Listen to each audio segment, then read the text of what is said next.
السلام عليكم ورحمة الله وبركاته.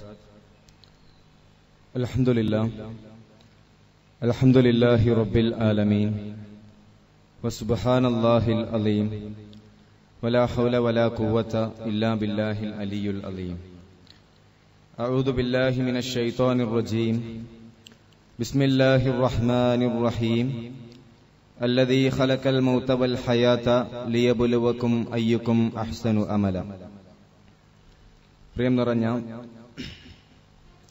സത്യവിശ്വാസി വിശ്വാസിനികളെ, രഹസ്യ പരസ്യ ജീവിതങ്ങളിൽ പരമകാരുണ്യവാനായ പടച്ചതമ്പുരാന്റെ വിധിവിലക്കുകൾ പാലിച്ചുകൊണ്ട് ജീവിക്കണേ എന്ന് സ്വന്തത്തെ മറക്കാതെ ഏവരെയും ഉണർത്തുകയാണ്, വസിയത്ത് ചെയ്യുകയാണ്. വളരെ പ്രൗഢമായ ഇൻസൈറ്റ് എക്സിബിഷനിലൂടെ യുവജന സമ്മേളനത്തിലൂടെയാണ് നമ്മൾ കടന്നുപോയിക്കൊണ്ടിരിക്കുന്നത്.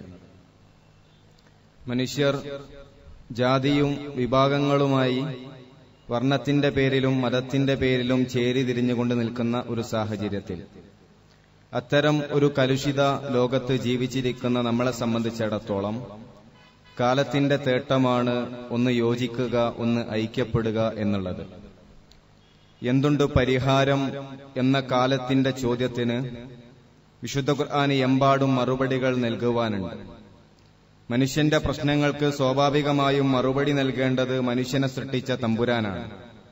ആരാണ് മനുഷ്യൻ എന്ന ചോദ്യത്തിന് നമ്മൾ ഉത്തരം കണ്ടെത്തുന്നത് 3 തലങ്ങളിൽ നിന്നുകൊണ്ടാണ്. ഒന്ന്, മനുഷ്യനെ സംബന്ധിച്ച് നമ്മളോട് സംസാരിക്കുന്നത് ഇസങ്ങളാണ്. മറ്റൊന്ന് ഇസ്ലാമിതര മതങ്ങളാണ്.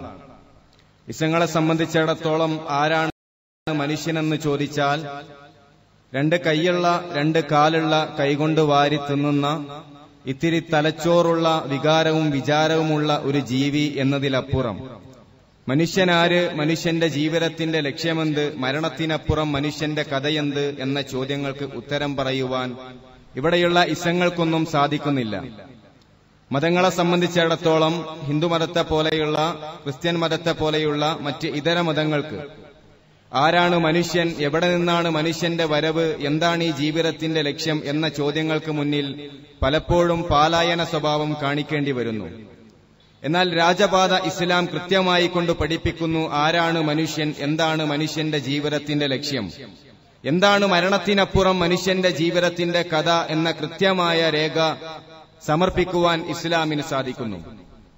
മനുഷ്യൻ എന്ന പേരുള്ള സൂറത്തുൽ ഇൻസാനിലൂടെ അല്ലാഹു തആല വളരെ കൃത്യമായി കൊണ്ട് തന്നെ നമ്മളെ ഉണർത്തുന്നു. ഹൽ അതാ അലൽ ഇൻസാനി ഹീനും മിനദ് ദഹർ ലം യകുൻ ഷൈഅൻ മദ്കൂറ.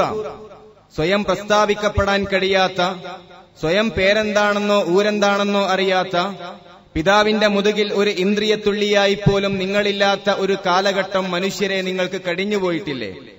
100 വർഷങ്ങൾക്ക് മുമ്പ് നമ്മൾ എവിടെയെന്ന് ചോദിച്ചാൽ നമുക്കാർക്കും യാതൊരു മറുപടിയുമില്ല. 100 വർഷങ്ങൾക്ക് മുമ്പ് നമുക്ക് പേരില്ല, നമുക്ക് വിലാസങ്ങളില്ല. പിതാവിന്റെ മുതുകിൽ ഒരു ഇന്ദ്രിയത്തുള്ളിയായി പോലും നമ്മൾ ആരുമില്ലാത്ത ഒരു കാലഘട്ടം നമുക്ക് കഴിഞ്ഞുപോയിട്ടുണ്ട്. തുടർന്ന് വിശുദ്ധ ഖുർആൻ ഉണർത്തുന്നു, ഇന്നാ ഖലഖനൽ ഇൻസാന മിൻ നുത്ഫത്തിൻ അംശാജിൻ നബ്തലീഹി ഫജഅൽനാഹു സമീഅൻ ബസീറ. പിന്നീട് പരമകാരുണ്യവനായ പടച്ചതമ്പുരാൻ നമ്മളെ സൃഷ്ടിക്കുകയാണ്. നുത്ഫത്തിൽ നിന്ന്, ശുക്ലത്തിൽ നിന്ന് മനുഷ്യനെ സൃഷ്ടിക്കുകയും മനുഷ്യന് കേൾവിയും കാഴ്ചകളും പരമകാരുണ്യവാനായ പടച്ചതമ്പുരാൻ നൽകുന്നു.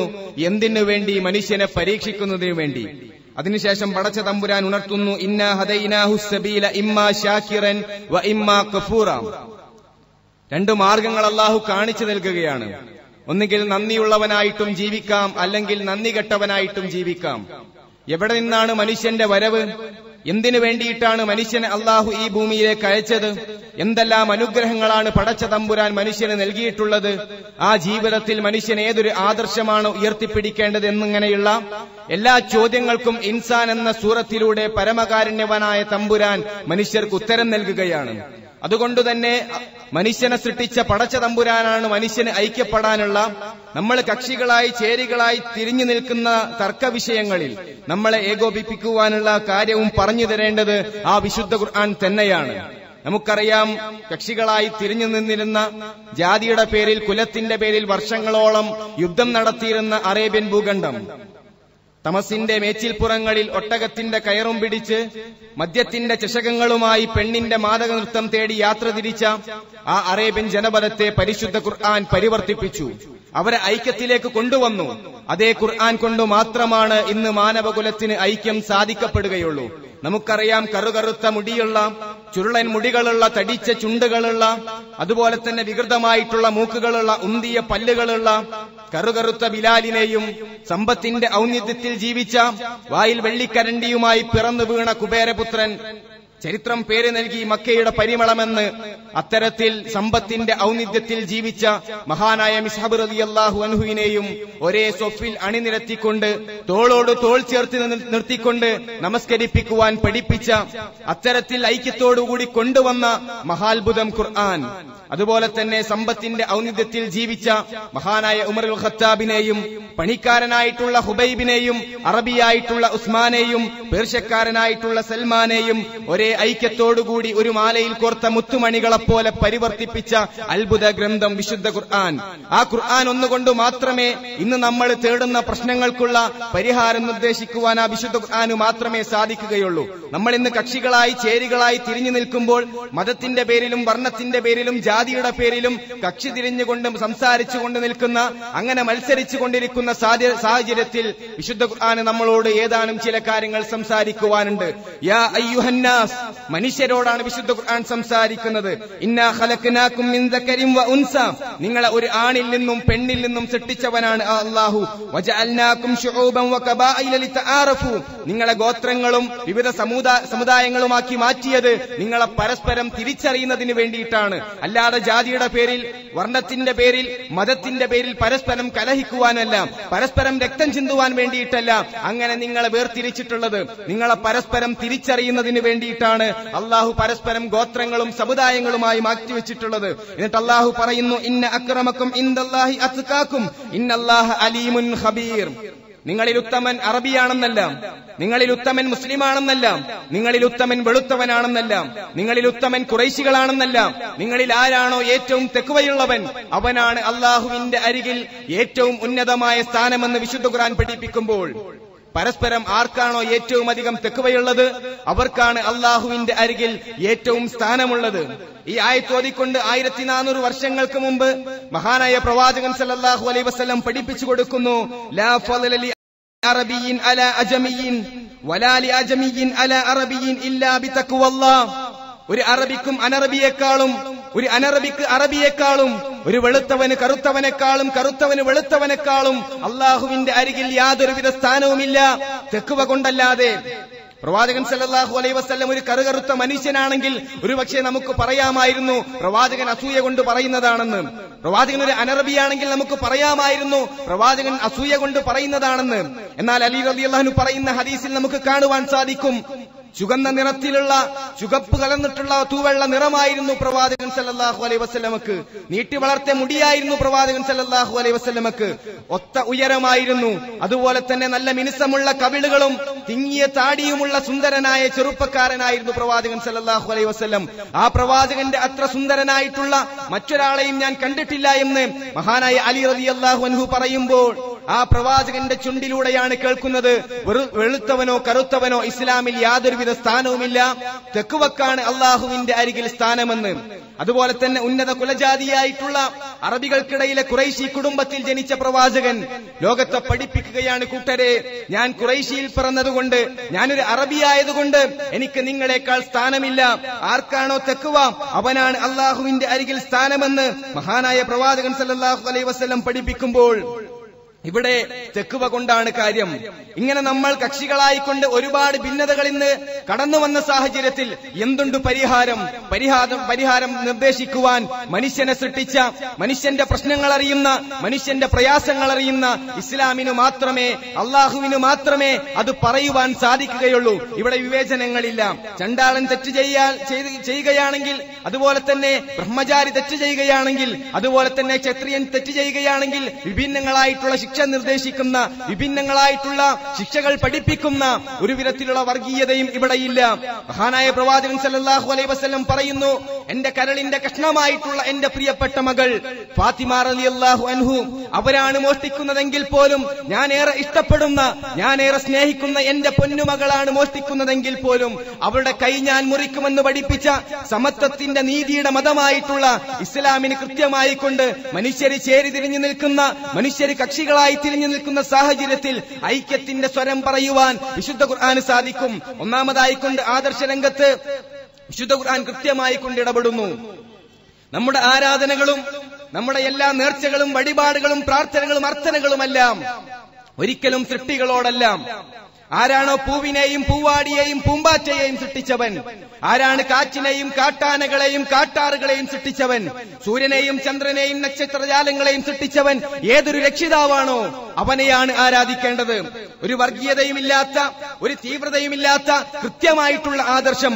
മനുഷ്യനെ സൃഷ്ടിച്ച രക്ഷിതാവാരാണോ അവനെയാണ് പ്രാർത്ഥിക്കേണ്ടത്. കുട്ടിക്ക് രോഗം വന്നാൽ ആ കുട്ടിയെ നൽകിയ രക്ഷിതാവാരാണോ അവനോട് പ്രാർത്ഥിക്കണം. നമ്മുടെ ശരീരത്തിന് വല്ല പ്രയാസങ്ങളും വന്നാൽ, നമ്മുടെ കച്ചവടത്തിന് വല്ല പ്രയാസങ്ങളും വന്നാൽ നമ്മളെ സൃഷ്ടിച്ചവൻ ആരാണോ അവനോടായിരിക്കണം പ്രാർത്ഥന, അവനോടായിരിക്കണം അർത്ഥന.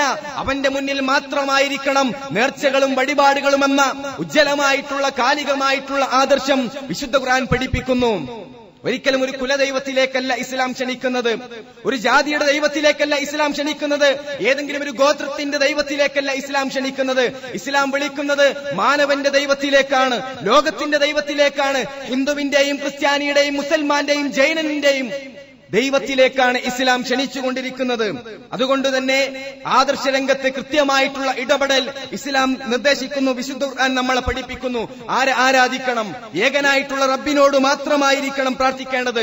കാരണം നമ്മളെ സൃഷ്ടിച്ചത് തന്നെ, നമ്മുടെ ജീവിതത്തിന്റെ ലക്ഷ്യം തന്നെ വമാ ഖലഖ്തുൽ ജിന്ന വൽ ഇൻസ ഇല്ലാ ലിയഅ്ബുദൂൻ, ആ ഏകനായിട്ടുള്ള റബ്ബിനെ ആരാധിക്കുന്നതിന് വേണ്ടിയിട്ടാണ് മനുഷ്യരെയും ജിന്നുകളെയും അള്ളാഹു സൃഷ്ടിച്ചത് തന്നെ. അപ്പൊ നമ്മുടെ ജീവിതത്തിന്റെ ലക്ഷ്യം തന്നെ, നമ്മളെ പരമകാരുണ്യവാനായിട്ടുള്ള തമ്പുരാൻ നിയോഗിച്ചത് തന്നെ അവനെ മാത്രം ആരാധിക്കുന്നതിന് വേണ്ടിയിട്ടാണ്. അതിന്റെ ആയത്ത് വിശദീകരിച്ചുകൊണ്ട് മഹാനായിട്ടുള്ള ഇമാമുൽ മുഫസ്സിരീൻ ഇബ്നു അബ്ബാസ് റളിയല്ലാഹു അൻഹു പറയുന്നു, ലിയഅ്ബുദൂൻ ഐ ലിയുവഹിദൂൻ, അവനെ മാത്രം ഏകനാക്കുവാൻ, അവനോട് മാത്രം പ്രാർത്ഥിക്കുവാൻ, പ്രാർത്ഥനയിലും അർത്ഥനയിലും എല്ലാ ആരാധനയുടെ വശങ്ങളിലും ഏകനായിട്ടുള്ള റബ്ബിനെ മാത്രം സമർപ്പിക്കണം. അതിനു വേണ്ടിയിട്ടാണ് മനുഷ്യരെ നിങ്ങളെ സൃഷ്ടിച്ചിട്ടുള്ളത്. അപ്പോൾ നമ്മൾ ഈ ഭൂമിയിലേക്ക് കടന്നു വന്നത്, ഇവിടെയുള്ള ക്രിസ്ത്യാനിയും ഇവിടെയുള്ള ജൂതനും ഇവിടെയുള്ള മതമുള്ളവനും മതമില്ലാത്തവനും ഈ ഭൂമിയിലേക്ക് കടന്നു വന്നത് ഏകനായിട്ടുള്ള റബ്ബിനെ ആരാധിക്കുവാൻ വേണ്ടിയിട്ടാണ്. ഇവിടെ ഒരിക്കലും വർഗീയതയില്ല. മുസ്ലിമിന്റെ ദൈവത്തെ ആരാധിക്കണമെന്നല്ല, ശ്രീകൃഷ്ണന്റെ ദൈവത്തെ ആരാധിക്കണമെന്നല്ല, ഹിന്ദുവിന്റെ ദൈവത്തെ ആരാധിക്കണമെന്നല്ല. നേരെ മറിച്ച് ശ്രീകൃഷ്ണനെ പഠിച്ച, യേശുവിനെ പടച്ച, മുഹമ്മദ് നബിയെ പടച്ച, അതുപോലെ സകല ആൾ ദൈവങ്ങളെയും പടച്ച ലോകത്തിന്റെ നാഥനായിട്ടുള്ള ഏകനായ റബ്ബിനെ മാത്രമായിരിക്കണം ആരാധിക്കേണ്ടത് എന്ന ഉജ്ജ്വലമായ ആദർശമാണ് വിശുദ്ധ ഖുർആൻ ഇവിടെ തുറന്നു കാണിക്കുവാനുള്ളത്. വിശുദ്ധ ഖുർആൻ സംസാരിക്കുന്നു, യാ അയ്യുഹന്നാസ്, ഓ മനുഷ്യരെ, ഓ മുസ്ലിങ്ങളെ എന്നല്ല വിശുദ്ധ ഖുർആന്റെ അഭിസംബോധന, ഓ ഖുറൈശികളെ എന്നല്ല വിശുദ്ധ ഖുർആന്റെ അഭിസംബോധന, ഓ മുസ്ലിങ്ങളെ എന്നല്ല വിശുദ്ധ ഖുർആന്റെ അഭിസംബോധന. വിശുദ്ധ ഖുർആൻ സംസാരിക്കുവാനുള്ളത് ഇവിടെയുള്ള NDF-കാരനോടും ഇവിടെയുള്ള RSS-കാരനോടും ഇവിടെയുള്ള മതമുള്ളവനോടും മതമില്ലാത്തവനോടും എല്ലാവരോടും സംസാരിക്കുവാനുണ്ട്. സ്വർഗലോകത്ത് വെച്ച് ദൈവത്തെ കണ്ടാൽ കൈകൊണ്ടടിക്കുമെന്ന് പറഞ്ഞ ധിക്കാരത്തിന്റെ സ്വരത്തിൽ സംസാരിച്ച ആളുകളോടും വിശുദ്ധ ഖുർആൻ സംസാരിക്കുവാനുണ്ട്. വിശുദ്ധ ഖുർആൻ പറയുന്നു, യാ അയ്യുഹന്നാസ്, വെള്ളം കുടിക്കുന്ന, വായുശ്വസിക്കുന്ന മനുഷ്യരെ, ഉഅ്ബുദൂ റബ്ബക്കുമുല്ലദീ ഖലഖക്കും, നിങ്ങളെ സൃഷ്ടിച്ച രക്ഷിതാവാരാണോ, നിങ്ങളെ സൃഷ്ടിച്ചവനാരാണോ അവനെയായിരിക്കണം നിങ്ങൾ ആരാധിക്കേണ്ടത്. വല്ലദീന മിൻ ഖബലിക്കും, നിങ്ങൾക്കുള്ള മുൻഗാമികളെ സൃഷ്ടിച്ചവനാരാണോ അവനെയായിരിക്കണം നിങ്ങൾ ആരാധിക്കേണ്ടത്. യാതൊരുവിധ തീവ്രതയുമില്ലാത്ത, യാതൊരുവിധ വർഗീയതയുമില്ലാത്ത ആദർശം. നമ്മളെ പടച്ച, നമ്മുടെ മുൻഗാമികളെ പടച്ച അവനാരാണോ അവനെ ആരാധിക്കണം. അല്ലാതെ ഏതെങ്കിലും കുലത്തിന്റെ ദൈവത്തിലേക്കല്ല ഇസ്ലാം ഒരിക്കലും നമ്മളെ ക്ഷണിച്ചുകൊണ്ടിരിക്കുന്നത്. ഈ ഉജ്ജ്വലമായിട്ടുള്ള ആദർശമാണ് 5 നേരവും നെഞ്ചിൽ കൈവച്ചുകൊണ്ട് നമ്മളോട് പറയുവാൻ റസൂൽ സല്ലല്ലാഹു അലൈഹി വസല്ലം പഠിപ്പിച്ചത്. ഇയ്യാക നഅ്ബുദു വ ഇയ്യാക നസ്തഈൻ, ഞാൻ നിന്നോട് മാത്രമേ സഹായം തേടുകയുള്ളൂ, നിനക്ക് മാത്രമേ ആരാധനകൾ അർപ്പിക്കുകയുള്ളൂ എന്ന ആ പ്രതിജ്ഞ 5 നേരവും നമ്മളോട് കൈ നെഞ്ചിൽ വെച്ചുകൊണ്ട് പറയുവാൻ വിശുദ്ധ ഖുർആൻ കൽപ്പിക്കുന്നു. അതുകൊണ്ട് തന്നെ ആരാധനയുടെ വിഷയത്തിൽ കൃത്യമായിക്കൊണ്ട് ഏതൊരു മാർഗത്തിലാണോ നമുക്ക് ഐക്യത്തിലേക്ക് കടന്നു വരാൻ കഴിയുക എന്ന് വിശുദ്ധ ഖുർആൻ പഠിപ്പിക്കുന്നു. ആരാണോ ഈ ലോകത്തെ പടച്ചവൻ, ആരാണോ ഹിന്ദുവിനെയും മുസൽമാനെയും ക്രിസ്ത്യാനിയെയും പടച്ചവൻ, ഇവിടെയുള്ള ചന്ദ്രനും നക്ഷത്രങ്ങളും കോടാനുകോടി ജീവജാലങ്ങളെയും പടച്ചവൻ ആരാണോ ആ റബ്ബിനെ മാത്രം ആരാധിക്കണമെന്ന് ഉജ്ജ്വലമായ ആദർശത്തിലേക്കാണ് വിശുദ്ധ ഖുർആൻ ക്ഷണിക്കുന്നത്. വേദക്കാരോട് പോലും വിശുദ്ധ ഖുർആൻ സംസാരിക്കുന്നത് ഖുൽ യാ അഹ്ലൽ കിതാബ്, പ്രവാചകരെ താങ്കൾ പറഞ്ഞു കൊടുക്കണം, തആലൂ ഇലാ കലിമത്തിൻ സവാഇൻ ബൈനനാ വ ബൈനകും അല്ലാ നഅബുദ ഇല്ലല്ലാഹ്, നമുക്കിടയിൽ യോജിപ്പുള്ള, നമുക്കിടയിൽ ഐക്യമുള്ള ഒരു കാര്യത്തിലേക്ക് വേദക്കാരെ നിങ്ങൾ കടന്നു വരണം. അതെന്താ? അതേതാണ് ആ വിഷയം? വേദക്കാരെ നമുക്കിടയിൽ ഐക്യമുള്ള ആ വിഷയം ഏകനായിട്ടുള്ള റബ്ബിനെ മാത്രം ആരാധിക്കണം, അവന്റെ മുന്നിൽ മാത്രം സകല ആരാധനയുടെ വശങ്ങളും അർപ്പിക്കണമെന്ന ഉജ്ജ്വലമായ ആദർശം, അതിലേക്ക് കടന്നു വരണം വേദക്കാരെ എന്ന് വിശുദ്ധ ഖുർആൻ അഭിസംബോധന ചെയ്യുന്നു. രണ്ടാമതായിക്കൊണ്ട് ആചാരങ്ങളുടെ വിഷയങ്ങളിൽ, ആചാരങ്ങളിൽ പല കക്ഷികളായിക്കൊണ്ട്, പല ടീമുകളായിക്കൊണ്ട് നമ്മൾ തിരിഞ്ഞു നിൽക്കുമ്പോൾ പലപ്പോഴും എന്താണ് നന്മ, എന്താണ് തിന്മ എന്ന് വിവക്ഷിക്കുവാൻ നമുക്ക് സാധിക്കാതെ പോകുന്നുണ്ട്. ഒരു കള്ളനെ സംബന്ധിച്ചിടത്തോളം മോഷണം അവന്റെ കുലത്തൊഴിലായി മാറുന്നു, അവന്റെ ജീവിതത്തിന്റെ ഉപാധിയായി മാറുന്നു. പക്ഷേ മോഷ്ടിക്കപ്പെട്ടവനെ സംബന്ധിച്ചിടത്തോളം അതൊരു കൊടും പാതകമായി തീരുന്നു. ജീവിതം വിറ്റ്, സ്വന്തം മാനം വിറ്റുകൊണ്ട് ജീവിക്കുന്ന ഒരു വ്യഭിചാരി പെണ്ണിനെ സംബന്ധിച്ചിടത്തോളം അതവളുടെ ജീവിതത്തിന്റെ മാർഗമായി അവൾ കാണുന്നു. നേരെ മറിച്ച് ഒരു കന്യാസ്ത്രീയെ സംബന്ധിച്ചിടത്തോളം പുരുഷന്റെ സ്പർശം പോലും അവളെ സംബന്ധിച്ചിടത്തോളം തിന്മയാണ്. അതുകൊണ്ട് തന്നെ മനുഷ്യനെ സംബന്ധിച്ചിടത്തോളം എന്താണ് നന്മ, എന്താണ് തിന്മ എന്ന് നിർവചിക്കുവാൻ മനുഷ്യന്റെ കേവല ബുദ്ധിക്ക് സാധ്യമല്ല. അത് പറയേണ്ടത് നമ്മളെ സൃഷ്ടിച്ച രക്ഷിതാവാണ്. ലോകത്തിലെ ഏതെങ്കിലും ഒരു മരത്തിൽ നിന്ന് ഒരു ഇലയെങ്ങാനും പൊടിഞ്ഞു വീഴുകയാണെങ്കിൽ അതുപോലും അറിയുന്ന ഏകനായിട്ടുള്ള രക്ഷിതാവായിരിക്കണം. മനുഷ്യനെ കുറിച്ചറിയുന്ന, മനുഷ്യന്റെ പ്രയാസങ്ങൾ അറിയുന്ന, മനുഷ്യന്റെ ചിന്തകളെ കുറിച്ചറിയുന്ന, മനുഷ്യന്റെ കണ്ണിന്റെ കട്ടുനോട്ടം അറിയുന്ന, മനുഷ്യൻ ഹൃദയത്തിൽ ഒളിപ്പിച്ചു വെച്ചതറിയുന്ന ഏകനായിട്ടുള്ള റബ്ബിനു മാത്രമേ എന്താണ് നന്മ, എന്താണ് തിന്മ എന്ന് പറയാൻ സാധിക്കുകയുള്ളൂ.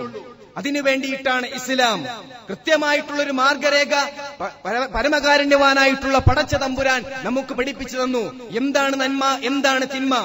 വിശുദ്ധ ഖുർആൻ എടുത്തു കാണിക്കുന്ന ഒരു ധാർമ്മികത, വിശുദ്ധ ഖുർആൻ എടുത്തു കാണിക്കുന്ന ഒരു നന്മ തിന്മയാണെന്ന് സ്ഥാപിക്കുവാൻ, അത് തിന്മയാണെന്ന് പറയുവാൻ ഇന്നുവരെ ഒരു യുക്തിവാദിക്കോ ഒരു മതനിരപേക്ഷതവാദിക്കോ ഇസ്ലാമിനെ എതിർക്കുന്ന ആനന്ദിനെ പോലെയുള്ള വേട്ടക്കാരന്റെ വേഷത്തിൽ കടന്നു വന്ന വിരുന്നുകാരന്മാർക്കോ ഒരിക്കലും സാധിച്ചിട്ടില്ല. ഇസ്ലാം തിന്മയാണെന്ന് പറഞ്ഞിട്ടുള്ള ഒരു കാര്യത്തെ എടുത്തു കാണിച്ചുകൊണ്ട് അല്ല ഇത് ധാർമ്മികതയാണെന്ന് പഠിപ്പിക്കുവാൻ, അല്ല ഇത് മൗലികതയാണെന്ന് പഠിപ്പിക്കുവാൻ ഇന്നുവരെ ഒരു മനുഷ്യനും സാധിച്ചിട്ടില്ല. അവിടെ കൃത്യമായിക്കൊണ്ട് ഇസ്ലാം വരച്ചു കാണിക്കുന്നു എന്താണ് നന്മ, എന്താണ് തിന്മ. കാരണം വിശുദ്ധ ഖുർആനിലൂടെ സംസാരിക്കുന്നത് മനുഷ്യനല്ല. എഴുത്തും വായനയും അറിയാത്ത ഒരു പുസ്തകം കയ്യിൽ നൽകിയാൽ അതിന്റെ ഒന്നാമത്തെ പേജ് ഏത്, അവസാനത്തെ പേജ് ഏത് എന്നറിയാത്ത, ഒരു പേജ് നൽകി സ്വന്തം പേരെഴുതാൻ പറഞ്ഞാൽ സ്വന്തം പേരെഴുതാൻ പോലും അറിയാത്ത മഹാനായ പ്രവാചകന്റെ ചുണ്ടുകളിൽ നിന്ന് വന്നതല്ല, പ്രവാചകന്റെ സംസാരമല്ല വിശുദ്ധ ഖുർആൻ. നേരെ മറിച്ച് ലോകത്തിന്റെ അധിപതിയായിട്ടുള്ള മാനവന്റെ മോചനത്തിന് വേണ്ടി പരിശുദ്ധ ഖുർആൻ അവതരിപ്പിച്ച ഏകനായിട്ടുള്ള റബ്ബിന്റെ സംസാരമാണ് വിശുദ്ധ ഖുർആൻ. അതിലൂടെ കൃത്യമായിക്കൊണ്ട് എന്ത് പഠിപ്പിച്ചോ അതാണ് നന്മ, അതിലൂടെ എന്തെല്ലാം കൃത്യമായിക്കൊണ്ട് തിന്മയെന്ന് പഠിപ്പിച്ചോ അതാണ് തിന്മ. അതിൽ ഒരു അണുമണി തൂക്കം മാറ്റമില്ല. അത് കൃത്യമായി കൊണ്ട് പഠിപ്പിച്ചു കഴിഞ്ഞു. ആ മതം പൂർണ്ണമായി കഴിഞ്ഞു. അൽയൗമ അക്മൽതു ലക്കും ദീനക്കും വഅത്മംതു അലൈക്കും നിഅമതി വറദീതു ലക്കുമുൽ ഇസ്ലാമ ദീന. ആ ഇസ്ലാം പൂർണ്ണമായി കഴിഞ്ഞു. അതിലെന്തെല്ലാം ആചാരമായി കൊണ്ട് പഠിപ്പിച്ചോ, അതിലെന്തെല്ലാം അനുഷ്ഠാനമായി കൊണ്ട് പഠിപ്പിച്ചോ അത് ലോകാവസാനം വരെ നന്മയാണ്, ആചാരമാണ്, അനുഷ്ഠാനമാണ്. എന്തിനെല്ലാം മാറി നിൽക്കുവാൻ പഠിപ്പിച്ചോ അതിലേക്ക് അടുക്കുവാൻ ഒരാൾക്കും അധികാരമില്ല. നല്ലതെന്ന് പറഞ്ഞുകൊണ്ട്, നന്മയല്ലേ എന്ന് പറഞ്ഞുകൊണ്ട് ഒരു പുതിയ കാര്യം കൂട്ടിക്കടത്തുവാനും ആർക്കും സാധ്യമല്ല. പലപ്പോഴും പലരും ചോദിക്കാറുണ്ട്, എന്തിനാണ് നിങ്ങൾ ഇത്ര അധികം കുടുസായിക്കൊണ്ട് ചിന്തിക്കുന്നത്? എന്തുകൊണ്ടാണ് മുസ്ലിങ്ങളെ നിങ്ങളുടെ മനസ്സ് ഇത്ര കുടുസായി പോയത്? അരവണപ്പായസം നിങ്ങൾ കഴിക്കാറില്ലല്ലോ. അതുപോലെ തന്നെ ഞങ്ങൾ മതത്തിന്റെ പേരിൽ സൗഹാർദ്ദത്തിന് വേണ്ടി കൊണ്ടുവരുന്ന ഓണത്തിന്റെ പേരിലും വിഷുവിന്റെ പേരിലും അതുപോലെയുള്ള ഞങ്ങളുടെ ആഘോഷങ്ങളിലും ഞങ്ങൾ കൊണ്ടുവരുന്ന പായസങ്ങളും കേക്കുകളും നിങ്ങൾ എന്തുകൊണ്ട് ഭക്ഷിക്കുന്നില്ല? മുസ്ലിമീങ്ങളെ, നിങ്ങൾ ഐക്യത്തിന്റെ ആളുകൾ എന്ന് പറയുമ്പോൾ, നിങ്ങൾ മനുഷ്യ സൗഹാർദ്ദത്തിന്റെ ആളുകൾ എന്ന് പറയുമ്പോൾ നിങ്ങളുടെ മനസ്സെന്തുകൊണ്ട് കുടുസായി എന്ന് ചോദിക്കുന്നവരെ ഞങ്ങൾക്ക് പറയുവാനുണ്ട് ചില കാര്യങ്ങൾ. നിങ്ങൾ കൊണ്ടുവരുന്ന ഭക്ഷണത്തിനോടുള്ള വെറുപ്പ് കൊണ്ടല്ല, നിങ്ങളോടുള്ള വെറുപ്പ് കൊണ്ടല്ല, നിങ്ങളുടെ മതത്തിനോടുള്ള വെറുപ്പ് കൊണ്ടല്ല. നേരെ മറിച്ച് നിങ്ങൾ ചോദിക്കണം മഹാനായ പ്രവാചകൻ സല്ലല്ലാഹു അലൈഹി വസല്ലമയെ കുറിച്ച്. മഹാനായ പ്രവാചകൻ പറഞ്ഞ പോലെ ഞങ്ങൾ ഞങ്ങളുടെ താടി നീട്ടി വളർത്തുന്നു. പ്രവാചകൻ സല്ലല്ലാഹു അലൈഹി വസല്ലം പഠിപ്പിച്ച പോലെ ഞങ്ങൾ ഞങ്ങളുടെ വസ്ത്രങ്ങൾ മുകളിലേക്ക് ഉയർത്തുന്നു.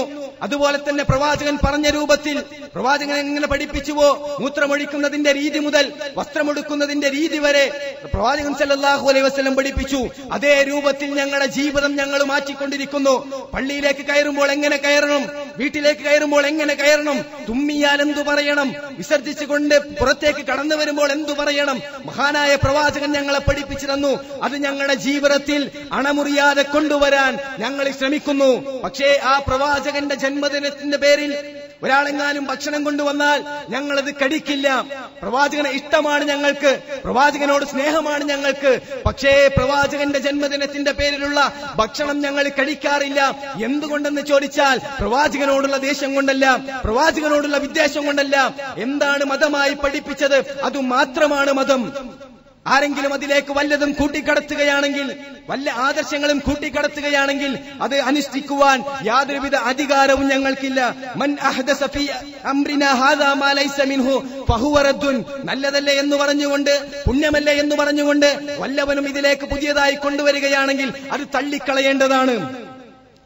ജപമാലകൾ ചൊല്ലിക്കൊണ്ടിരിക്കുന്ന, അതുപോലെ തന്നെ രുദ്രാക്ഷമാലകൾ കഴുത്തിലണിയുന്ന മുസൽമാനും, അതുപോലെ തന്നെ അമ്പലത്തിലേക്ക് പോകുന്ന ക്രൈസ്തവനും, അതുപോലെ തന്നെ ചർച്ചകളിലെ പങ്കെടുക്കുന്ന ഹിന്ദുവും അത്തരത്തിലുള്ള ഒരു ഐക്യമല്ല ഇസ്ലാം പഠിപ്പിക്കുന്നത്. നേരെ മറിച്ച് ഈ ചങ്കുവട്ടിയങ്ങാടിയിൽ ഒരു കുട്ടിയെങ്ങാനും അപകടത്തിൽപ്പെട്ടാൽ രക്തം തളം കെട്ടി നിൽക്കുന്ന റോഡിൽ അവൻ പിടഞ്ഞുകൊണ്ടിരിക്കുമ്പോൾ ആ കുട്ടിയുടെ മതമോ അവന്റെ ജാതിയോ അവന്റെ വർണ്ണമോ ഞങ്ങൾ നോക്കുകയില്ല. അവൻ മനുഷ്യനാണോ എന്ന ഒരൊറ്റ ചിന്ത മാത്രമായിരിക്കും ഞങ്ങൾക്കുണ്ടായിരിക്കുക.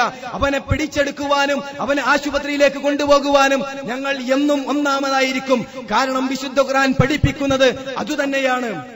ഞങ്ങളുടെ അയൽക്കാരനായിട്ടുള്ള ഒരാൾ രോഗം ബാധിച്ചാൽ അവന്റെ മതമേത്, അവന്റെ ജാതി ഏത്, അവന്റെ വർണ്ണമേത് എന്ന് ഞങ്ങൾ നോക്കാറില്ല. കാരണം ഞങ്ങളെ പഠിപ്പിക്കുന്നത് മനുഷ്യനെ മനുഷ്യനായി കാണാനാണ്, അതുപോലെ തന്നെ ആദർശത്തെ ആദർശമായി കാണുവാനാണ്. ആദർശങ്ങൾ തമ്മിൽ കൂട്ടിക്കുടച്ചുകൊണ്ട് അത്തരത്തിലുള്ള ഒരു ഐക്യമല്ല. നേരെ മറിച്ച് മനുഷ്യന്റെ സൗഹാർദ്ദത്തിന് വേണ്ടി, മനുഷ്യന്റെ നന്മയ്ക്കു വേണ്ടി മനുഷ്യനെ മനുഷ്യനായി പഠിപ്പിച്ച, മനുഷ്യനെ കുറിച്ച് സംസാരിക്കുന്ന വിശുദ്ധ ഖുർആൻ പഠിപ്പിച്ച ഒരു ആദർശമുണ്ട്. ആ ആദർശത്തിൽ അടിയുറച്ചു നിൽക്കുന്നവരാണ് ഞങ്ങൾ. മാത്രമല്ല മഹാനായ പ്രവാചകൻ സല്ലല്ലാഹു അലൈഹി വസല്ലം പഠിപ്പിച്ചു, ലാ യുഅ്മിനു അഹദുക്കും ഹത്താ യുഹിബ്ബു ലി അഖീഹി മാ യുഹിബ്ബു ലി നഫ്സിഹി. ഒരാളുടെ ഈമാനും പൂർണ്ണമാവുകയില്ല തന്റെ സഹോദരന് തനിക്ക് കിട്ടിയ ഒരു കാര്യം തന്റെ സഹോദരനും ഇഷ്ടമാകുന്നതുവരെ.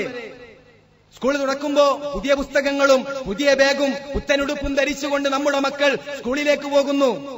നമ്മുടെ മക്കളുടെ അരികിലിരിക്കുന്ന ഒരു ഹിന്ദുവായിട്ടുള്ള ക്രിസ്ത്യാനിയായിട്ടുള്ള കുട്ടിയുടെ കണ്ണ് നനഞ്ഞാൽ, പുത്തനുടുപ്പില്ലാത്തതിന്റെ പേരിൽ, പുതിയ വസ്ത്രമില്ലാത്തതിന്റെ പേരിൽ, നല്ല പുസ്തകങ്ങളില്ലാത്തതിന്റെ പേരിൽ ആ കുട്ടിയുടെ കണ്ണുനീര് പൊടിയുകയാണെങ്കിൽ സഹോദരന്മാരെ, നാളെ റബ്ബിന്റെ കോടതിയിൽ നമ്മൾ മറുപടി പറയേണ്ടി വരും. മുസൽമാന്മാരെ, നമ്മുടെ ഈമാനിന് കോട്ടമുണ്ടെന്ന് പ്രവാചകൻ സല്ലല്ലാഹു അലൈഹി വസല്ലം പഠിപ്പിക്കുമ്പോൾ നമ്മുടെ വീട്ടിൽ സമൃദ്ധമായ ഭക്ഷണം ഒരുക്കി നമ്മൾ ഭക്ഷണം കഴിച്ചുകൊണ്ടിരിക്കുന്നു. നമ്മുടെ അരികിലുള്ള വീട്ടിൽ ഒരു യതീമായ കുട്ടിയുടെ കണ്ണ് നനയുകയാണെങ്കിൽ, എന്റെ ഉപ്പയുണ്ടെങ്കിൽ എനിക്ക് സമൃദ്ധമായ ഭക്ഷണം കഴിക്കാമല്ലോ, എനിക്കും നല്ല ഭക്ഷണം കഴിക്കാമല്ലോ എന്ന് ആ കുട്ടി കരയുകയാണെങ്കിൽ, ആ കുട്ടി ചിന്തിക്കുകയാണെങ്കിൽ നമ്മുടെ ഈമാൻ പൂർണ്ണമല്ല എന്ന് ഇസ്ലാം പഠിപ്പിക്കുമ്പോൾ ഇത് മാനവികതയുടെ മതമാണ്. അതാണ് ഞാൻ പറഞ്ഞത്, ഒരിക്കലും ആദർശങ്ങൾ തമ്മിൽ കൂട്ടിക്കുടച്ചുകൊണ്ടുള്ള ഒരു സൗഹാർദ്ദമല്ല ഇസ്ലാം പഠിപ്പിക്കുന്നത്. നേരെ മറിച്ചുകൊണ്ട് മനുഷ്യനെ മനുഷ്യനായി തിരിച്ചറിയുവാൻ, മനുഷ്യന്റെ അവകാശങ്ങൾ തിരിച്ചറിയുവാൻ കൃത്യമായി കൊണ്ട് ഇസ്ലാമിന് സാധിക്കുന്നു. മൂന്നാമതായിക്കൊണ്ട് സാംസ്കാരിക രംഗം. ഇന്ന് പലപ്പോഴും പലരും പറഞ്ഞുകൊണ്ടിരിക്കുന്ന ഇസ്ലാം എന്ന് പറഞ്ഞാൽ ഏതെങ്കിലും ഒരു പള്ളിയുടെ മൂലയിൽ ഒരു അറബി കിതാബും പിടിച്ചുകൊണ്ട് ഒരു തരത്തിലുള്ള തുരുത്തു ജീവിതം നയിക്കുന്നവരാണ് മുസ്ലിമീങ്ങൾ. അവർക്ക് ഭൗതികമായിട്ടുള്ള കാര്യങ്ങൾ ചർച്ചയില്ല, അവർക്ക് മനുഷ്യന്റെ പ്രശ്നങ്ങളെക്കുറിച്ച് ചർച്ചയില്ല. അവരേതെങ്കിലും പള്ളിയുടെ മൂലയിൽ ഇരുന്നു കൊണ്ട് ഒരു അറബി കിതാബും പിടിച്ച് അതിങ്ങനെ ചർച്ച ചെയ്തുകൊണ്ട് ഒരു തരത്തിലുള്ള തുരുത്തു ജീവിതം നയിക്കുന്നവരാണ് മുസ്ലിമീങ്ങൾ. അല്ല, ലോകത്തിന്റെ സ്പന്ദനമറിയുന്ന, ലോകത്തിന് വേണ്ടി സംസാരിക്കുന്ന, ലോകത്തിന്റെ അവകാശത്തിന് വേണ്ടി സംസാരിക്കുന്ന ഏക ഗ്രന്ഥം, ഏറ്റവും അത്ഭുതകരമായിട്ടുള്ള മനുഷ്യാവകാശ പ്രഖ്യാപനം നടത്തിയിട്ടുള്ള ഏക ഗ്രന്ഥമാണ് വിശുദ്ധ ഖുർആൻ എന്ന് പ്രഖ്യാപിക്കുവാൻ നമുക്ക് സാധിക്കും. അതാണ് ഈ സ്റ്റാളുകളിലൂടെ ഒന്ന് കയറി പുറത്തേക്ക് ഇറങ്ങുമ്പോൾ നിങ്ങൾക്ക് മനസ്സിലാകുവാൻ സാധിക്കുന്നത്. മുസ്ലിമീങ്ങൾ ഐക്യത്തിന് വേണ്ടി സംസാരിക്കുന്നവരെന്ന് പറയുമ്പോൾ ചില ആളുകളെങ്കിലും വിമർശകരായി കടന്നു വന്നുകൊണ്ട് പറയുന്നു, അല്ല, ഇസ്ലാം എന്ന് പറഞ്ഞാൽ കലാപമാണ്, ഇസ്ലാം എന്ന് പറഞ്ഞാൽ പരസ്പരം കഴുത്തറുക്കലാണ്, ഇസ്ലാം എന്ന് പറഞ്ഞാൽ തീവ്രതയാണ്, അമുസ്ലിമിനെ കണ്ടടത്തു വച്ചാൽ കൊല്ലണമെന്നല്ലേ വിശുദ്ധ ഖുർആൻ കൽപ്പിക്കുന്നത്.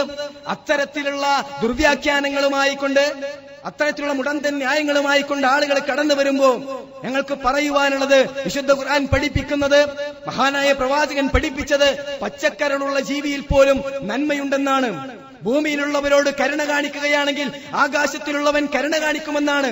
മൂന്നാളുകൾ നടന്നു പോകുമ്പോൾ രണ്ടുപേർ പരസ്പരം രഹസ്യം പറയാൻ പാടില്ല, അത് മറ്റവന്റെ അഭിമാനത്തിന് ക്ഷതം വരുത്തുമെന്ന് പഠിപ്പിക്കുമ്പോ അത്രയും ഉജ്ജ്വലമായിട്ടുള്ള ഒരു ആദർശം മറ്റെവിടെ കാണിക്കുവാൻ സാധിക്കും? മനുഷ്യന്റെ കഴുത്തറുക്കുന്നത് പോകട്ടെ, മനുഷ്യന്റെ രക്തം ചിന്തുന്നത് പോകട്ടെ, നേരെ മറിച്ച് മഹാനായ പ്രവാചകന്റെ അരികിലേക്ക് ഒരു ചെറിയ കുട്ടി കടന്നു വരുന്നു. അല്ലയോ റസൂലേ, എനിക്കിഷ്ടമാണങ്ങേ, ഞാൻ അങ്ങേക്ക് വേണ്ടിതാ ഒരു കൊച്ചു സമ്മാനം കൊണ്ടുവന്നിരിക്കുന്നു. ആ കുരുന്നു പൈതലിന്റെ കയ്യിൽ ഒരു പക്ഷിക്കുഞ്ഞ് ഇരിക്കുന്നുണ്ടായിരുന്നു. മഹാനായ പ്രവാചകൻ സല്ലല്ലാഹു അലൈഹി വസല്ലമക്ക് ആ കുഞ്ഞിനെ സമ്മാനിച്ചുകൊണ്ട് ആ ചെറിയ കുട്ടി പറയുന്നു, അല്ലാഹുവിന്റെ റസൂലേ, അങ്ങേക്കുള്ള സമ്മാനമായി കൊണ്ട് ഞാൻ കൊണ്ടുവന്നതാണ് റസൂലേ. പ്രവാചകൻ സല്ലല്ലാഹു അലൈഹി വസല്ലമയുടെ കണ്ണുകൾ നനയുകയാണ്, പ്രവാചകന്റെ താടിരോമങ്ങൾ നനയുകയാണ്. മഹാനായ പ്രവാചകൻ സല്ലല്ലാഹു അലൈഹി വസല്ലം ആ കുട്ടിയോട് പറയുന്ന വാക്കുകൾ നമുക്കറിയാം, നമുക്ക് കാണുവാൻ സാധിക്കും. മോനെ, ആ കുട്ടിയെ കൊണ്ടുവന്നപ്പോ അതിന്റെ തള്ളപ്പക്ഷി വേദനിച്ചോ മോനെ? ആ കുട്ടി മറുപടി നൽകി, അല്ലയോ റസൂലേ, അതിനെ ഞാൻ കൊണ്ടുവന്നപ്പോ ആ തള്ളപ്പക്ഷി എന്റെ തലയുടെ ചുറ്റും പാറി നടന്നു, ആ തള്ളപ്പക്ഷി എന്റെ കൈകളിൽ കൊത്തി നോക്കി. പക്ഷേ ഇതെന്റെ ഹബീബായ റസൂലിനുള്ള സമ്മാനമാണ്, അതുകൊണ്ട് തന്നെ അതിനെ വിട്ടുകൊടുക്കാൻ ഞാൻ തയ്യാറായില്ല റസൂലേ, ഞാൻ അതിനെ കൊണ്ടുവന്നിരിക്കുന്നു. മഹാനായ പ്രവാചകൻ, മാനവികതയുടെ പ്രവാചകൻ, ലോകത്തിന്റെ പ്രവാചകൻ പഠിപ്പിച്ചു കൊടുക്കുന്നു ഐക്യത്തിന്റെ സന്ദേശം. ആ കുട്ടിയെ അതിന്റെ തള്ളയുടെ അരികിലേക്ക് പറഞ്ഞയക്കണം. ആ തള്ളപ്പക്ഷി അതിന്റെ കുഞ്ഞിനെ കാണുമ്പോ അതിനുണ്ടാകുന്ന സന്തോഷമുണ്ടല്ലോ, അതിനുണ്ടാകുന്ന ആഹ്ലാദമുണ്ടല്ലോ, അതിനേക്കാൾ വലിയ ഒരു സന്തോഷം ഈ പ്രവാചകനില്ല എന്ന് ലോകത്തിന്റെ പ്രവാചകൻ പഠിപ്പിച്ചു കൊടുക്കുമ്പോ പിന്നെ ഇസ്ലാമിനെ വിമർശിക്കുന്നവരെ പരസ്പരം കഴുത്തറുക്കാൻ പഠിപ്പിക്കുന്ന, പരസ്പരം ചേരി തിരിഞ്ഞുകൊണ്ട് രക്തം ചിന്താൻ പഠിപ്പിക്കുന്ന ആദർശമാണ് ഇസ്ലാമെന്ന് പറയുവാൻ നിങ്ങൾക്ക് എങ്ങനെ സാധിക്കും? ഏതെങ്കിലും ഒരു മെഴുകുതി വട്ടത്തിന്റെ വെളിച്ചത്തിൽ കൂടിയിരുന്നു കൊണ്ട് മറ്റുള്ള ആളുകളെ വധിക്കാൻ വേണ്ടിയിട്ട് കത്തിയെടുത്തുകൊണ്ട് പുറപ്പെടുവാൻ മുസൽമാന്മാരെ നമുക്ക് എങ്ങനെ സാധിക്കും? ഇസ്ലാം പഠിപ്പിക്കുന്നത് ആരെങ്കിലും ഒരാളെ വധിക്കുകയാണെങ്കിൽ, ഒരു കുട്ടിയെ, ഒരു അമുസ്ലിമായിട്ടുള്ള മനുഷ്യനെ ഒരു മുസ്ലിം വധിക്കുകയാണെങ്കിൽ അവന്റെ ഭാര്യയുടെ കണ്ണുനീരിന് നാളെ റബ്ബിന്റെ കോടതിയിൽ മറുപടി പറയേണ്ടി വരും. അവന്റെ അമ്മയുടെ കരച്ചിൽ കേൾക്കാൻ സാധിക്കും നമുക്ക്. എനിക്കിഷ്ടമായിരുന്നു എന്റെ മകനെ, ഞാനേറെ പ്രയാസപ്പെട്ട് ഗർഭം ചുമന്ന് പ്രസവിച്ച എന്റെ മകനെ നിങ്ങൾ കൊന്നു, മതത്തിന്റെ പേരിൽ, ജാതിയുടെ പേരിൽ എന്ന് പറഞ്ഞുകൊണ്ടൊരു ഇച്ച് കണ്ണുനീര് ആ അമ്മയുടെ കണ്ണിൽ നിന്ന് വീണാൽ നാളെ റബ്ബിന്റെ കോടതിയിൽ മറുപടി പറയേണ്ടി വരുമെന്ന് ഇസ്ലാം പഠിപ്പിക്കുന്നു. ആ കുട്ടി കരയുകയാണെങ്കിൽ, ആ മരണപ്പെട്ട മനുഷ്യന്റെ കുട്ടിയെങ്ങാനും കരഞ്ഞാൽ എന്നെ യതീമെന്ന് വിളിച്ചുകൊണ്ട്, എന്നെ തന്തയില്ലാത്തവനെന്ന് വിളിച്ചുകൊണ്ട് ആളുകൾ പരിഹസിക്കുന്നു എന്ന് പറഞ്ഞ് അവന്റെ ഹൃദയമൊന്ന് പിടച്ചാൽ നാളെ റബ്ബിന്റെ കോടതിയിൽ മറുപടി പറയാതെ കാൽപാദം മുന്നോട്ടേക്ക് വെക്കാൻ സാധ്യമല്ല എന്ന് മാനവികതയുടെ മതമായ ഇസ്ലാം പഠിപ്പിക്കുന്നു. ഇവിടെ ഐക്യത്തിന്റെ സന്ദേശമാണ്. പരസ്പരം ചേരിതിരിഞ്ഞ് വർണ്ണത്തിന്റെ പേരിൽ, ജാതിയുടെ പേരിൽ, മതത്തിന്റെ പേരിൽ, കുലത്തിന്റെ പേരിൽ പരസ്പരം കടുത്തറുക്കുന്ന, പരസ്പരം തർക്കിക്കുന്ന ഒരു ആദർശമല്ല ഇസ്ലാം. നേരെ മറിച്ച് മനുഷ്യനെ മനുഷ്യനായി കാണുന്ന, മനുഷ്യന്റെ അവകാശങ്ങൾ സംസാരിക്കുന്ന, മനുഷ്യന്റെ ധാർമ്മികതയ്ക്ക് വേണ്ടി സംസാരിച്ചു കൊണ്ടിരിക്കുന്ന അത്ഭുത ഗ്രന്ഥമാണ് വിശുദ്ധ ഖുർആൻ. അതുകൊണ്ട് വിശുദ്ധ ഖുർആനിൽ സംസാരിക്കുവാനുണ്ട്. ഇവിടെയുള്ള മതമുള്ളവനോടും ഇവിടെയുള്ള മതമില്ലാത്തവനോടും ഒരുപാട് കാര്യങ്ങൾ വിശുദ്ധ ഖുർആൻ സംസാരിക്കുവാനുണ്ട്. ഞങ്ങൾക്കറിയാം അറുപ്പാണ് വെറുപ്പാണ് മുഹമ്മദ് നബിയെ. ഇവിടെയുള്ള പല ആളുകൾക്കും പ്രവാചകന്റെ ദാമ്പത്യത്തെക്കുറിച്ചും പ്രവാചകന്റെ ജീവിതത്തെക്കുറിച്ചും പ്രവാചകൻ നടത്തിയ യുദ്ധങ്ങളെക്കുറിച്ചും പല സംശയങ്ങളും ചോദിക്കുവാനുണ്ട്. ഞങ്ങൾക്ക് പറയുവാനുള്ളത്, നിങ്ങൾ വിമർശകരിൽ നിന്നല്ല ഇസ്ലാമിനെ പഠിക്കുവാനുള്ളത്. ഹൃദയം തുറന്നു വെച്ച്, കാതുകൾ തുറന്നു വെച്ച് പ്രവാചകന്റെ ജീവിതത്തെ പഠിക്കുവാൻ, ഈ അത്ഭുതകരമായിട്ടുള്ള വിശുദ്ധ ഖുർആനിന് മുന്നിൽ ഒന്ന് ഹൃദയം തുറന്നു വെക്കുവാൻ നിങ്ങൾ സാധിക്കണം. അങ്ങനെയാണെങ്കിൽ പരിവർത്തനത്തിന്റെ കൊടുങ്കാറ്റടിച്ചു വീശും. ഉക്കാള ചന്തയിലെ ഖത്താബിന്റെ മകൻ, ഖത്താബിന്റെ കഴുത ഇസ്ലാമിലേക്ക് കടന്നു വന്നാലും ഖത്താബിന്റെ മകൻ ഉമർ ഇസ്ലാമിലേക്ക് കടന്നു വരില്ല എന്ന് പറഞ്ഞ ആ ഉമർ ഇസ്ലാമിലേക്ക് കടന്നു വന്നു. അതുപോലെ തന്നെ പെണ്ണായി പിറന്നതിന്റെ പേരിൽ സ്വന്തം മകളെ കൈപിടിച്ചു കൊണ്ടുപോയി ഒരു പൊട്ടക്കിണറ്റിലേക്കിട്ട് ഉരുളൻ കല്ലുകൾ ആ പെൺകുട്ടിയുടെ തലയിലേക്ക് വലിച്ചെറിയുമ്പോൾ ആ പെൺകുട്ടിയുടെ തലയിൽ നിന്ന് രക്തം വാർന്നൊലിക്കുന്നത് കണ്ടിട്ടും തലച്ചോറ് ചതഞ്ഞരിയുന്നത് കണ്ടിട്ടും ഒരിച്ച് കണ്ണുനീര് പോലും പൊടിയാത്ത, ഒരു നെഞ്ചിലൊരു നടുക്കം പോലും ഉണ്ടാക്കാത്ത, മനസ്സിലൊരു സങ്കടം പോലും ഉണ്ടാക്കാത്ത ആ അറാബിയെ പരിവർത്തിപ്പിച്ചുകൊണ്ട് നാളെ ആ കുട്ടികൾ എഴുന്നേറ്റുകൊണ്ട് ചോദിക്കും, എന്തു കാരണത്തിനാണ് ഞങ്ങളെ കുഴിച്ചു മൂടിയെന്ന് ചോദിച്ചാൽ എന്തു മറുപടി പറയുമെന്ന വിശുദ്ധ ഖുർആന്റെ ആയത്തിറങ്ങിയപ്പോ കണ്ണുനീര് പൊടിച്ചുകൊണ്ട് കരയുവാൻ മാത്രം മനുഷ്യനെ പരിവർത്തിപ്പിച്ച അത്ഭുത ഗ്രന്ഥം വിശുദ്ധ ഖുർആൻ. 90 വയസ്സുകൾ പിന്നിട്ട ലബീദ് ബിൻ റബീയയുടെ ഹൃദയം പരിവർത്തിപ്പിച്ച ലബീദ് ഒരു കവിത രചിച്ചാൽ അതിന് മറുപടി പറയുവാൻ അറബി സാഹിത്യ തറവാട്ടിൽ തുല്യതകളില്ലാത്ത ഒരു കവികളും തുല്യതകളില്ലാതിരുന്ന കാലഘട്ടത്തിൽ ലബീദ് കേൾക്കുന്നു, അതാ മുഹമ്മദിന്റെ മാരണം പിടിക്കുന്ന കവിത കഅബയുടെ കില്ലയിൽ തൂങ്ങിയിരിക്കുന്നു.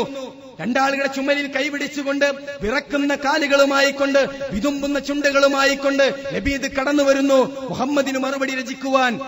വായിക്കുകയാണ്, അഊദു ബില്ലാഹി മിനശ് ശൈത്വാനിർ റജീം, ബിസ്മില്ലാഹിർ റഹ്മാനിർ റഹീം, ഇന്നാ അഅ്തൈനാകൽ കൗസർ.